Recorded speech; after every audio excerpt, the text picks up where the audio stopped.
Hello student, this is 9th standard Gujarati lesson 4 Siંહનો મૃત્યુ. In this lesson, there is an incident of a lion's death. સિંહના મૃત્યુની ઘટના છે આ પાઠમાં. Before that, we will see the introduction of the લેખક. આ પાઠના લેખક છે ધ્રુવ ભટ્ટ અને આ પાઠ ધ્રુવ ભટ્ટની અકુપાર નવલકથામાંથી લેવામાં આવ્યો છે. Let us see the introduction of the લેખક. ધ્રુવ ભટ્ટનો જન્મ ભાવનગર જિલ્લાના નિંગાળામાં થયો હતો. Children, you can see in your book, textbook, page 11. તેમનું વતન મોરબી છે. લેખકનું વતન મોરબી છે. આ ગુજરાતના નકશામાં તમે જોઈ શકો છો મોરબી ક્યાં આવ્યું છે. લેખકનું વતન. અને મને મોરબી વિશે થોડીક ચર્ચા કરવાની ઈચ્છા છે. મોરબીમાં અજંતા ઘડિયાળ બનાવાય છે એ માટે પ્રસિદ્ધ છે. ત્યાં ઘણા સિરામિક ઉદ્યોગ પણ છે. Morbi is called the ceramic city of India. બીજી એક ઘટના જે મોરબી સાથે જોડાયેલી. In 1979 in Morbi, Machu River Dam disaster of 11th August, the flood disaster.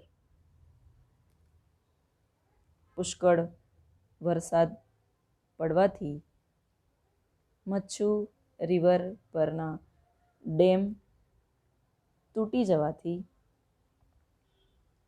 ત્યાં ઘણું જ જાનમાલનું નુકસાન થયું હતું.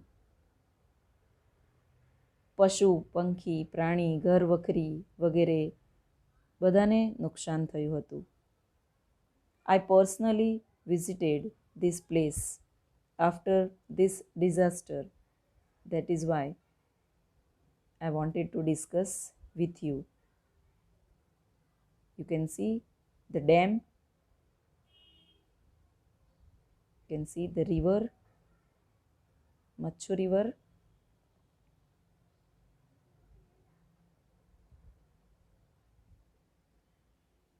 તો લેખકનો પરિચય જોતા હતા આપણે. તેમણે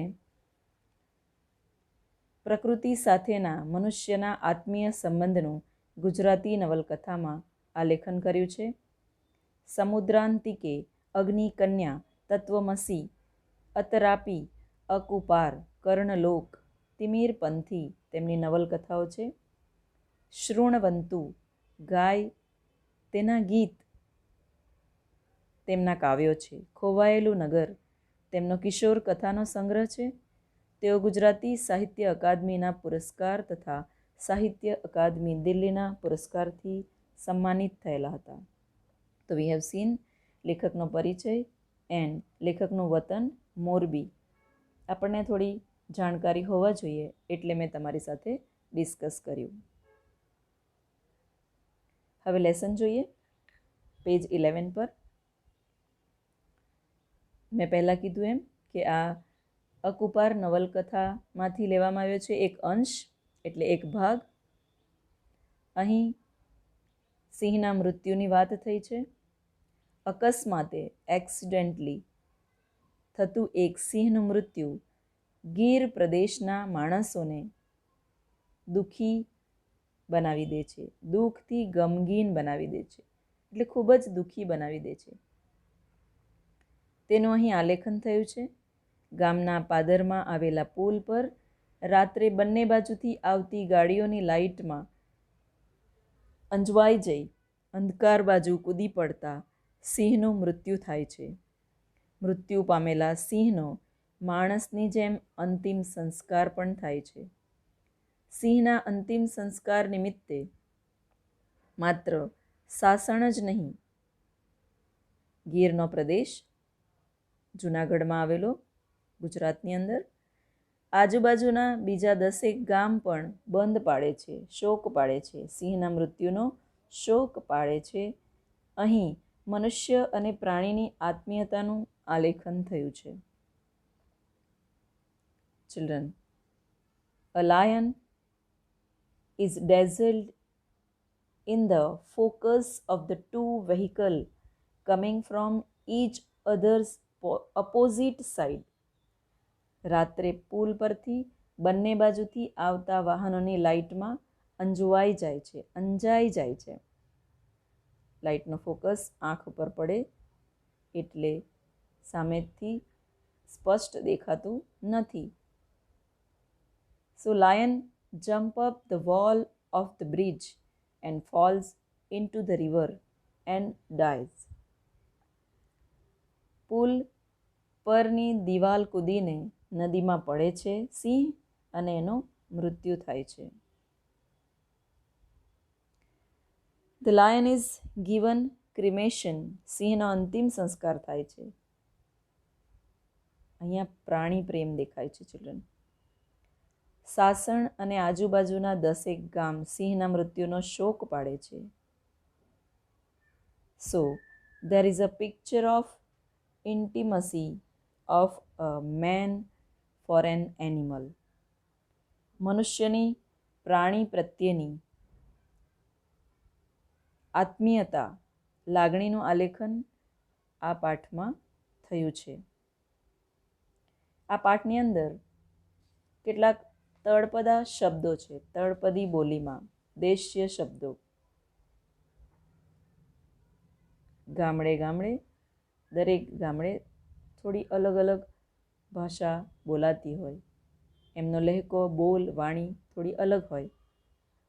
જેમ આપણા સૌરાષ્ટ્રની ભાષા અલગ, એવી રીતે. તો let S see the lesson. Sasan પહોંચ્યો ત્યાં બજાર સુમસામ જોયું. રસ્તા પર આંટા મારતા ટુરિસ્ટ કે અમસ્તા ભેગા થયેલા માણસો સિવાય ત્યાં કોઈ નહોતું. પોતપોતાની જીપ્સી, કાર બધાએ બજારમાં રાખી હતી. ડ્રાઈવરો એક ઓટલે બધા ભેગા થયા હતા અને અહેમદની નજર એના ઉપર પડી. મેં ત્યાં જઈને પૂછ્યું, શું છે અહેમદ, આજે બધું બંધ કેમ રાખ્યું છે? સહજ રીતે પૂછ્યું લેખકે અહેમદને. અહેમદ એ ગ્રુપમાંથી, એ ટોળામાંથી, જૂથમાંથી બહાર આવે છે. લેખક સાથે હાથ મેળવે છે. હમણાં તો હાથ મેળવવાનું નથી, આપણે બંને હાથ જોડીને નમસ્તે કરવાનું છે. લેખકની ખબર પૂછતો હોય એમ અહેમદ બોલે છે, કેમ છે, ખૈરિયત છે ને? All is well. હું તો મજામાં છું, પણ તમે અહીં બધા કેમ નવરા ફરો છો? મીન્સ ફ્રી કેમ ફરો છો તમે બધા? દુકાનો બંધ છે, શું થયું છે? લેખક ઇઝ આસ્કિંગ ટુ અહેમદ. તો અહેમદ કહે છે, પરમદી રાત્યે આઈ પુલ માથેથી સાવજે પડતું મેલ્યું. આજ એની મૈયત કરી તે ગામ બંધ છે. કે પરમ દિવસે રાત્રે અહીંયા પુલ પરથી એક સાવજ એટલે સિંહ એણે પડતું મૂક્યું અને એનું મૃત્યુ થયું. મૈયત, મરણ પાછળની વિધિ છે આજે એની, એટલે ગામ બંધ રાખ્યું છે. એમ બધા અહીંયા ભેગા થવાના છે. અહેમદ ટોલ્ડ ટુ ધ લેખક. ઘડીભર લેખકને લાગ્યું અહેમદ કાંઈ મજાક કરે છે કે શું. મેં કહ્યું, ગોવિંદભાઈ કહેતા તો હતા, પણ પુલ પરથી નીચે હાઉ ઇટ ઇઝ પોસિબલ? કેવી રીતે બધું થયું? અહેમદે એક વૃક્ષના ઓટલા પાસે જઈને કીધું, અજાણતામાં ઈ કાંઈ જાણી જોઈને તો ન પડે. જૂનાગઢની બોલીમાં અજાણતામાં એ કાંઈ જાણી જોઈને ન પડે સિંહ, કહીને અહેમદે પોતાની વાત માંડી. He has started this incident, કહેવા માટે એમણે શરૂઆત કરી કે એક્ઝેક્ટલી શું થયું હતું. રાત્રે 10, 10:30 થયા હશે અને મેંદરડા તરફથી આવતા કોઈ વાહનના ડ્રાઈવરે વળાંક લેતા જ જોયું કે પુલ ઉપરથી કોઈ મોટું પ્રાણી ચાલ્યું જાય છે. આગળ ચાલ્યા જતા પ્રાણીઓએ પોતાની નિરાંતની ચાલ અને પાછળ કોણ શું કરે છે તે તરફની બેદરકારીથી તરત જ ખબર પડી ગઈ કે કોણ છે. પોતે નિરાંતથી ચાલ્યો જતો હતો તો કોણ હશે? ડ્રાઈવરે પુલ પર જ ગાડી થોભાવી ને સાસણમાં રહેતા મિત્રને મોબાઈલ કર્યો, એટલે ફોન કર્યો.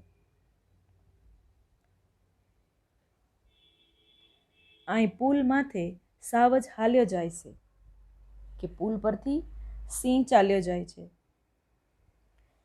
મિત્રએ પોતાના જન્મ પછી જાણે કે આવી કોઈ ઘટના બની હોય તેવું માનવા એ તૈયાર નહોતો કે હું જન્મ્યો છું એ સત્ય છે, પણ પુલ પરથી સાવ જ હાલ્યો જાય છે એ એને સાંભળવામાં થોડું વિચિત્ર લાગ્યું કે આ શું કહે છે. તેણે કહ્યું એટલે ડ્રાઈવરે પોતાના મિત્રને ફોન કર્યો. તો મિત્રને ફોન કર્યો તો એના મિત્રને વિશ્વાસ નહોતો આવતો. તો એને કહે છે મજાકમાં, એ ભલે દોયડે બાંધીને લેતો આય. એટલે ડ્રાઈવર એક તો એને ઇન્ફોર્મ કરે છે, ઉપરથી એનો મિત્ર એને આવું કહે છે કે દોયડે બાંધીને લેતો આય. એટલે એ સામેથી ડ્રાઈવર બોલે છે, થોડો ડરેલો તો ખરો ને, એટલે કહે છે તારો બાપ આ આગળ હાલ્યો જાય છે. સામો જવાબ આપ્યો એણે, ડરના માર્યા. પછી તરત ડ્રાઈવરનો ચિંતાભર્યો સ્વર સાંભળ્યો અને એકદમ એ હો એવો બધો અવાજ. મિત્ર સાથે વાત કરતા ડ્રાઈવરની નજર પુલના સામા છેડે જાય છે. એક બાજુ એ ડ્રાઈવર છે પોતાની ગાડી સાથે અને સામે છેડે બીજી ગાડી આવી રહી છે અને વચમાં સિંહ ચાલ્યો જાય છે.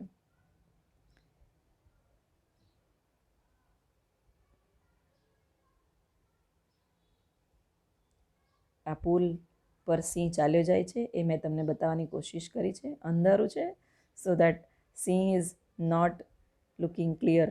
The scene is not looking clear. સિંહ and scene both in the picture. પુલ પરથી સિંહ ચાલ્યો જાય છે અને બંને છેડેથી ગાડીઓ આવે છે અને એ ગાડીઓની હેડલાઇટ જોઈ શકો છો તમે અહીંયા. વાહનની હેડલાઇટના શેરડા એટલે એના રેઝ, કિરણો જુએ છે કે બંને બાજુથી ગાડીની લાઇટો છે. એક તો પોતે અહીંયા છે અને એ ડ્રાઈવર સામેના ગાડીવાળાને પોતાની હેડલાઇટ ચાલુ બંધ કરીને ચેતવે છે કે ડોન્ટ કમ ધીસ સાઈડ. એને સાવધાન કરે છે. This is headlight. પરિણામે સામેથી વળાંકમાં આવતું વાહન જરા ધીમું થાય છે, બટ બીજા ડ્રાઈવરને પુલ પર હજી શું છે એ સમજતું નથી. સામેનું વાહન વળાંકમાંથી અચાનક નીકળે છે અને છેક પુલ સુધી આવી જાય છે. ડ્રાઈવર એને ચેતવે છે સામેવાળાને, પરંતુ તો પણ એ પુલ સુધી આવી જાય છે.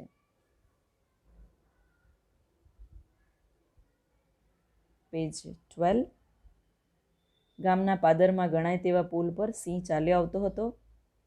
એ હોવાની અપેક્ષા તો ઠીક, ધારણા પણ કોઈને અચરજ પહોંચાડે એવી હતી. મૂંઝવણ, ચિંતા ભર્યા ઘેરાયેલો ડ્રાઈવર વાહનની ધીમી છતાંય ગતિ રોકવા જોરદાર બ્રેક મારે છે. વાહન પુલ વચ્ચે રોકાઈ જાય છે. અહેમદે કીધું લેખકને કે સાવ જ એટલે સિંહ સીધો હાલ્યો ગયો હોત તો કાંઈ થવાનું નહોતું, પણ સાવ જ કોને કહે છે? માણાના ઘોંઘાટને અજવાળાય ઈના મોજના નહીં, ઈને તો ઠાઠથી ચાલવાની મોજ, ગાડીઓને માણા ભાડે ન્યા આગો તરીને હાલે. કે ગાડી અને માણસો જુએ ત્યાંથી એ દૂર ચાલે. સાવજ કોને કે, સિંહ કોને કે, જંગલનો રાજા સિંહ.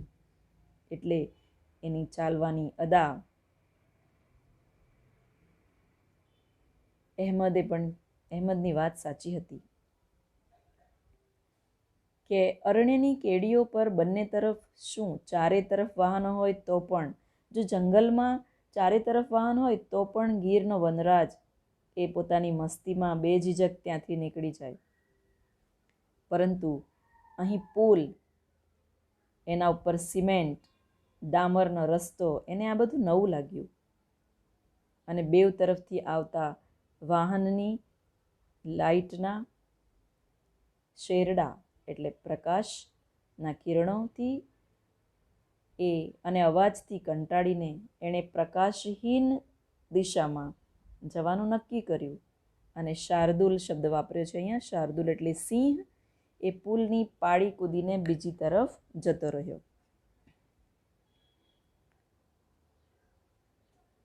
ઘણી વાડીઓના વંડા કુદાવ્યા, જંગલ ખાતાની રક્ષણવાડ કુદાવી, બધું એ સહેલાઈથી કરીને એ બધાની સરખામણીએ અહીં 4 ફૂટની દિવાલ તો એના માટે કોઈ રમત વાત હતી. પરંતુ એ જેવો કૂદ્યો તેવું ત્યાં અંધારું હતું નદીમાં.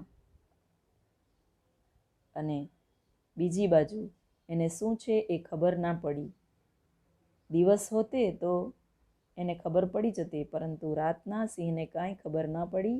અને એ રાત્રે 11 વાગ્યા હશે અને બંને બાજુથી ગાડીઓ આવે, એમાં એની ગણતરી જરાક ખોટી પડી ગઈ. એટલે એનું કેલ્ક્યુલેશન ખોટું પડી ગયું કઈ બાજુ જવું. પોતાના સામ્રાજ્યમાં ફરતા રાજવીની અદાથી અભય મસ્તાન રઝળ પાડતું સિંહ માટે સહજ છે જંગલમાં ફરવું. શાહી મિજાજ એનો, શિકારી વૃત્તિ, એનો ચાલવાનો સ્વભાવ. પરંતુ અહીં અવાવરું કૂવામાં એ ગરકાવ થઈ ગયો. એટલે અહીંયા નદીમાં પાણી ઓછું હતું, નદીનો પથરાળ પ્રદેશ હતો, એમાં એ ચાલ્યો ગયો, કૂદી પડ્યો. નીચે હિરણ નદી હતી. હિરણ નદીના પુલ ઉપર એ ચાલતો હતો. બંને બાજુથી ગાડીઓ આવી અને બંને બાજુની ગાડીઓના લાઇટના પ્રકાશથી એ નદીમાં કૂદી પડ્યો. અને કૂદી પડવાથી એનું ત્યાં મૃત્યુ થાય છે. Children, rest of the lesson we will see in second video. Thank you.